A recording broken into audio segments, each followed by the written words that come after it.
AMD versus Amazon versus Meta. Which of these stocks do I think will perform best over the next 2 years, over the next 5 years, over the next 10 years? That's what we're going to discuss in this video here today. So obviously, I spoke about it on the main channel last night in my video. I spoke about a lot of subjects. I'll link that video right down here. All these stocks have sucked this year, right? All the Mag 7 stocks, as of last night at least, every single Mag 7 stock is down this year. A lot of worries about the CapEx spend from a lot of these companies, including obviously Meta and Amazon, those companies spending much more aggressively than people anticipate, right? Now, all these companies are great companies. They all have accelerating growth rates, which is phenomenal, right? But their stock prices just are not moving in the right direction. We all know that, right? Now, in terms of if we think about the next 2 years, which of these stocks makes me most confident for the next 2 years? Without question, it's AMD. Without question. When you think about the 400 series going into major production this year, this is really AMD's, we're finally getting to like the main entree, right? The 300 series has really been like the appetizer, and we're finally getting to the really fun part in terms of revenue growth accelerating for AMD. And AMD's revenue growth rates for the next few years are going to be the strongest that we've certainly seen in AMD. I don't want to say forever, but in a long, long time, if not forever, right? So the growth rate is going to be unbelievable out of AMD.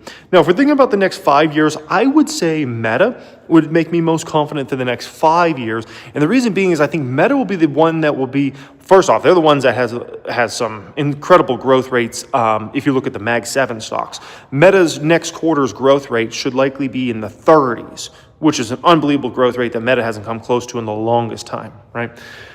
But when it comes to Meta, I think they're going to be the ones that's easiest for them to lay back on CapEx as these years tick on. And the reason being is they don't have some massive cloud business that's going to force them to continue to spend aggressively, like let's say an Amazon does, or Microsoft or Google or somebody like that. Now, if we think about the next 10 years stock I actually feel most confident in is Amazon.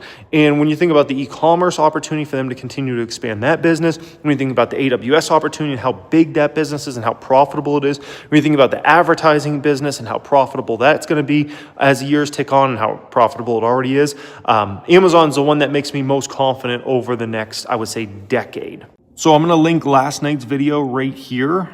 If you want to click on that, if you want to watch last night's video. I also talk about my favorite SaaS stocks in that video, as well as my favorite non-tech stocks in that video. Another one you guys might want to check out at some point, H36 net worth 40 mil, every single investment I own, if you never got a chance to see that one. But yeah, last night's video, I'll link it right here. Appreciate everybody that smashes likes. Appreciate everybody that subscribe to the channel. Much love. Talk soon. Peace. Trump is pissed here today. Let's talk about what's going on here, what this means for the stock market moving forward, and all those sorts of things. Oh boy.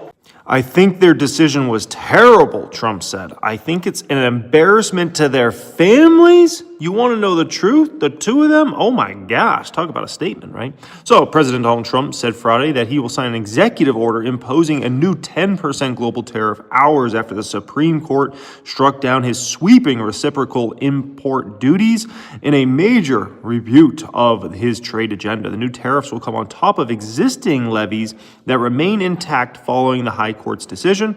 Trump said as he raged that he's deeply disappointing ruling that the White House press briefing. I'm ashamed of certain members of the court. Absolutely ashamed for not having the courage to do what's right for the country, he says. Wow. Oh boy. Okay, this is interesting. Now, as far as the market goes, what does all this mean? Well, it's very interesting because if you look at the VIX today, the volatility index is actually down significantly. And a lot of people thought whenever this ruling came out, whatever way it came out, it was going to shake the market in a substantial way. The market was going to move huge. You'd see a huge spike in the VIX, right? And that's not what we're seeing. Now, I think the reason the market's having trouble digesting this, and even if you look at like the Russell 2000, the Russell 2000 is actually red today. The other indexes are green a little bit. The market's confused. The market doesn't know because Trump's fighting back. If Trump would just have taken this as kind of like, okay, Supreme Court ruled that, okay, it is what it is, then I think the market would be able to make a big move one way or another, right? But since he's now fighting back and he's, it's an ongoing battle essentially, the market doesn't have conclusion on it. And so since the market doesn't have conclusion on it, it's hard to get super excited about it to send stocks flying, or it's hard to get really depressed and have the whole market crash. It's just an ongoing battle now at this point in time, right? So we'll see which way this goes. But as far as does this change anything for me and the way I invest, the answer is absolutely not. I got to stick to my game plan, sticking to great companies that are phenomenal. These individuals at the Supreme Court, they come and go, right? Trump, he's not going to be here forever. So all that stuff, it comes and goes. Great companies remain great. They remain resilient, regardless of who's president or what Supreme Court decision happens. A couple of videos I want to draw to your guys' attention. This one I'm going to have linked right down here. You can click on that if you want to watch that one. That one dives into one of my favorite stocks right now, what happened with them, as well as several other subjects. I think I react to a Tom Lee video in that one as well as a few other things. And then this one, massive short squeezing coming. That one you're definitely going to want to watch. Appreciate everybody smash those likes. Appreciate everybody subscribe. Talk soon. Much love. In this video here today, we're going to talk about a stock that has been absolutely horrible to me over the past few years. And I'm going to share some insights and thoughts about what went wrong there and those sorts of things, right? And over the past few years, like I've been fortunate to have some stocks do better for me than I could have ever thought, right? Tesla's a great example of that. Like, oh my gosh, like Tesla went way better than I ever anticipated.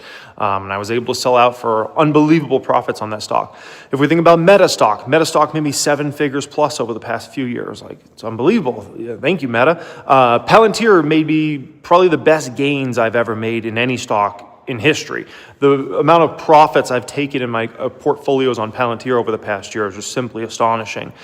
SoFi has been a big runner. We have Celsius. We have a bunch of other stocks that have done really well. But this one stock, I thought it was going to do me very well. I thought it was going to be a moneymaker. And it's just been a horrible stock the past few years. And you know what it is? It's PayPal. PayPal. Perfect example of a value trap. If I think about PayPal since I invested into it, where have the revenues gone? Up.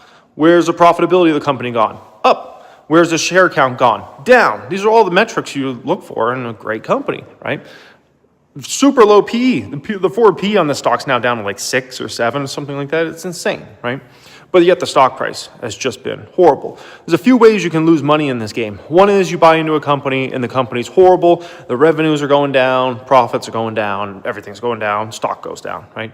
Another way is you buy at a crazy valuation. That happens to a lot of new investors to the market. They, some hype stocks, that everybody's made a ton of money on. They get in at a very bad price when it's at a crazy price to sales ratio, PE ratio, things like that, right? And you can lose money that way.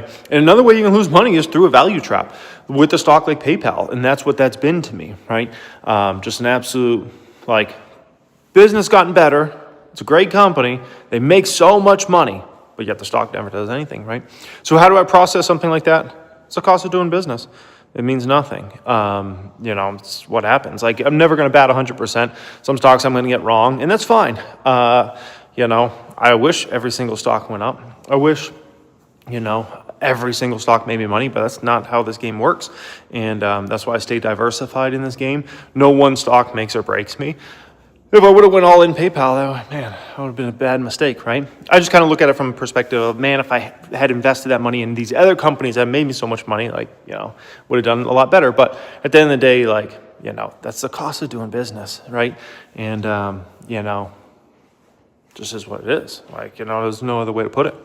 Right below this video, I'm going to link this video right here, the 2 smartest stocks to buy now. Hope you guys enjoy that one. Thank you everybody that smashes likes. Thank you everybody subscribe to the channel. I'll probably make you guys a video tonight. One of my companies reporting.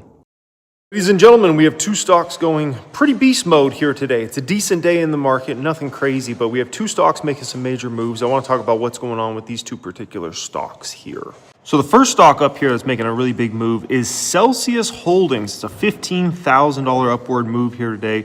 Now up $94,000 on this stock overall. Let's talk about Celsius. So Celsius, if you didn't know, is an energy drink company, and they had a very successful investor presentation yesterday. They are talking about having a long runway of double-digit revenue growth, which some people are like, okay, maybe growth rates are going to be great this year, but then they're going to slip majorly in future years and things like that. Celsius talking about we have a long runway of growth. And an old investment of mine from a long time ago was a company named Hanson's Natural Beverage, which nowadays is known as Monster Beverage.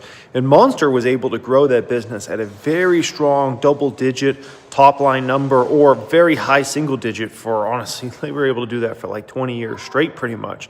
And so Celsius is still very early on in their growth cycle. And so just understand, like, Celsius is a stock that could have very strong growth rates for, you know, if they execute well, they could have that for the next 10, 20 years. It's not like it's just like, oh, 1 year of strong growth. Like with what they have with Alani and Celsius, like, yeah, they execute well, 10, 20 years of major growth ahead for that company. So something to keep in mind there. And that's one of those companies you don't have to stress over, is AI going to disrupt it or anything like that? And so some of those stocks are just great holds if you're a long-term investor. And the next stock up that's making a really large move here today is Google McDougal. Back to a double up on Google. That one's about a 4% mover here today for Google McDougal.